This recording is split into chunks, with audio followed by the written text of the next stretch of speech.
बिस्मिल्लाहिर्रहमानिर्रहीम। अस्सलाम वालेकुम। मैं मुदस्सिर शाही एडवोकेट और आप देख रहे हैं लीगल इशूज़। आज जो लीगल इशू डिस्कस करेंगे वो ये है कि अगर कोई बंदा भगोड़ा हो, इश्तिहारी हो गया है, वो कानून से जनाब रूगर्दानी करता है, अदालत की बात नहीं मानता, ऐसा बंदा जो है कानून उसे किस नज़र से देखता है। जैसे रिसेंट एग्ज़ाम्पल आपकी सामने नज़रों के है, नवाज शरीफ साहब जनाब वतन वापस आ गए। हालांकि उनके ख़िलाफ़ केसेस थे, न सिर्फ केसेस बल्कि कुछ केसेस के अंदर आपने देखा कि उनको सज़ा भी हो चुकी थी। सज़ा जब किसी बंदे को हो जाए, अब उसका काम क्या है? सज़ा के बाद कॉमन मैन ये कहेगा सज़ा के बाद ज़रूरी है कि वो बंदा जेल चला जाए, अपनी सज़ा पूरी करे। और इस चीज़ पे बहुत ज़्यादा क्रिटिसाइज़ भी कुछ लोगों ने किया। कुछ लोगों ने कहा कि नहीं, ये जो वो आए हैं वतन वापस, आने से पहले पहले जनाब उनको आमद से पहले ही बेल दे दी, इसे कहते हैं प्रोटेक्टिव बेल। दरअसल ये बेल नहीं होती। मैंने लास्ट एक वीडियो में अर्ज़ किया था, बेल जो है ना, CRPC सारी आप खोल के देखें, आपको कहीं भी बेल के चैप्टर में कहीं भी ये मिलेगा नहीं कि प्रोटेक्टिव बेल भी कोई चीज़ होती है। ये कॉन्स्टिट्यूशनल जो कोर्ट्स हैं हमारी, वो थोड़ा सा फंडामेंटल राइट्स ये वो देख के तो किसी बंदे को इतना रिलैक्स कर देती हैं कि एक आध दिन, 2 दिन, 3 दिन आप जनाब कोर्ट तक मैं जाना चाहता हूँ।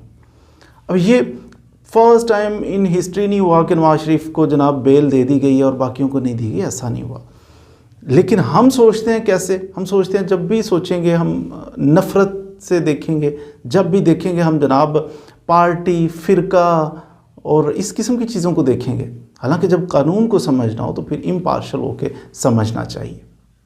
अब इसी चीज़ को थोड़ा सा आपके गोशगुजार कर देता हूँ कि प्रोटेक्टिव बेल कहीं भी ज़ाब्ता फौजदारी के अंदर उसका कोई जिक्र ही नहीं मिलेगा आपको। तो ये एक मेयर छोटी सी कंसेशन है कि 1, 2, 4 दिन के लिए कि मैं कोर्ट तक पहुंच जाऊं, और कोर्ट्स इसको आम तौर पे कॉमन मैन भी चला जाए तो कोर्ट्स देखती हैं कि ठीक है, अगर ये जाना चाहता है कोर्ट तक तो ये तो बहुत बुरी बात नहीं है, सरेंडर करता है, कोर्ट तक जाए। आगे जिस कोर्ट तक जाएगा 1 आध दिन के बाद, वो कोर्ट डिसाइड करेगी इसकी ज़मानत लेनी है या नहीं लेनी। फिर ज़ाब्ता फौजदारी और हमारे कवानीन जो है उनको लागू करके अगर उसकी ज़मानत बनती है लेंगे या नहीं लेंगे।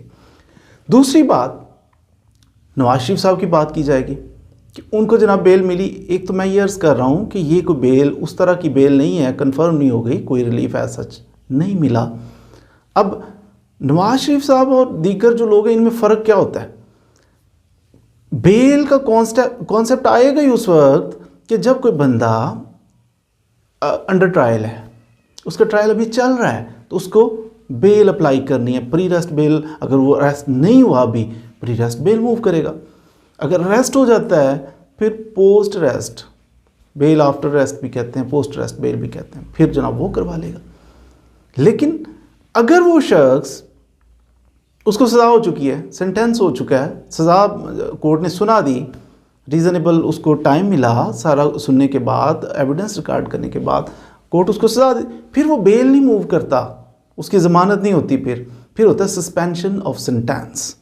और उसकी भी सूरत है।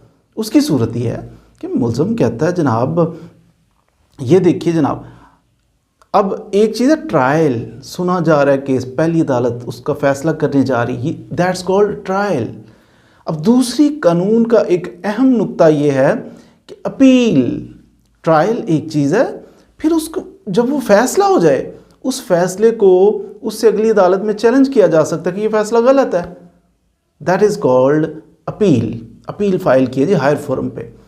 कहा ये जाता है, कानून का ये है नुक्ता नज़र है कि अपील जो होती है ना, that is continuation of trial. Trial ही को जारी किया है, यूँ समझा जाएगा ट्रायल ही चल रहा है, क्योंकि जो ट्रायल हुआ पार्टी का ये राइट है कि कानून ने उसको प्रोवाइड किया ना कि वो अपील कर सकता है, और अपील कर सकता है इट मीन्स कि वो चैलेंज कर रहा है कि ये दुरुस्त नहीं है, इसका दोबारा से फैसला किया जाए। एपेलेट कोर्ट फिर सुन के उसका फैसला कर देती है। अभी कुछ लोग कहते हैं मुलजिम और मुजरिम में सर फ़र्क है। नहीं, फ़र्क तो है। मुलजिम में था जिस पे इल्ज़ाम है, मुजरिम है जो कंडेम्ड प्रिजनर है। लेकिन अब मुजरिम की भी कैटेगरीज हैं, जैसे मैंने अर्ज़ किया कि अभी उसकी अपील पेंडिंग है।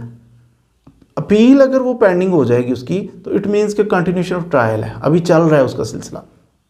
लेकिन कानून डिस्करेज करता है यहाँ पे। बेल तो पहली बात होगी नहीं, बेल का कोई ऑप्शन ही नहीं है क्योंकि उनको सज़ा हो चुकी। सज़ा होने के बाद एक चीज़ हो सकती है, अपील फाइल करें, जो कि अपील पेंडिंग थी। पेंडिंग अपील के दौरान गायब हुए और वापस नहीं पलटे तो पेंडिंग अपील जो है वो खारिज हो गई, ख़त्म हो गई। अब ज़रा खुले दिमाग के साथ हमने सोचना है, हम कोई पार्टी नहीं है, किसी पॉलिटिकल पार्टी के वर्कर भी नहीं है, हम एक कानून के तालिब इल्म हैं।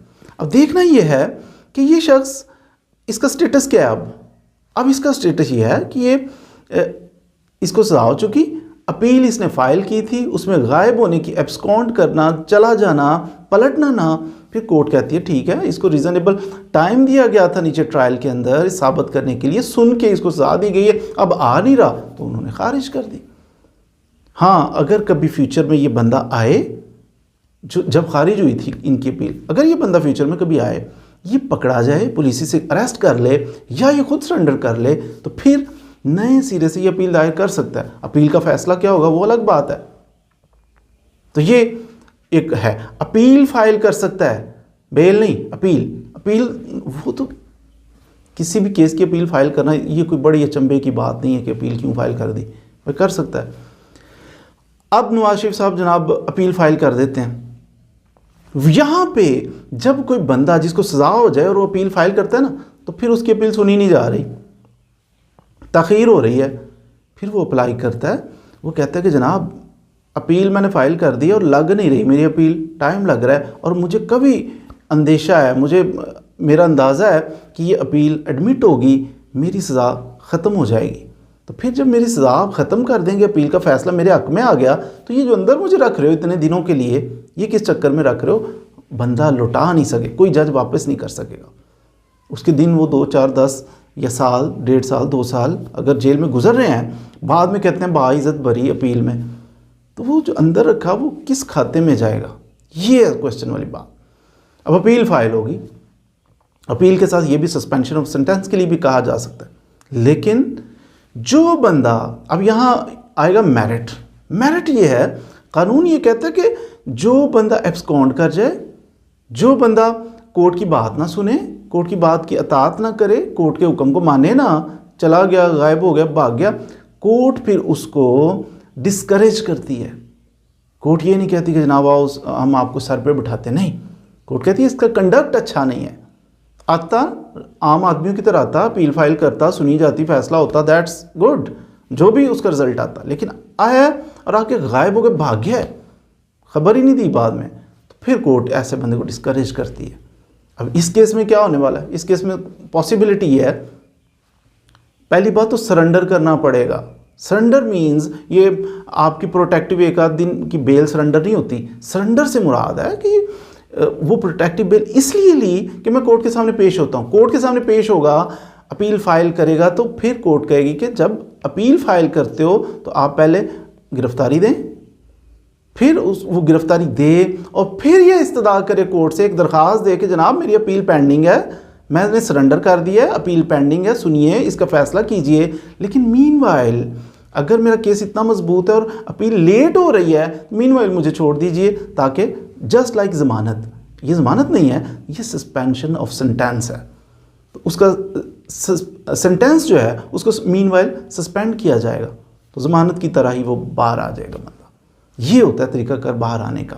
लेकिन कोर्ट डिस्करेज करेगी। कोर्ट ऐसा नहीं है कि जनाब तशरीफ़ ले आए हैं, आपकी प्रोटेक्टिव बेल हो गई है तो बस ठीक, नहीं, सरेंडर करना पड़ेगा।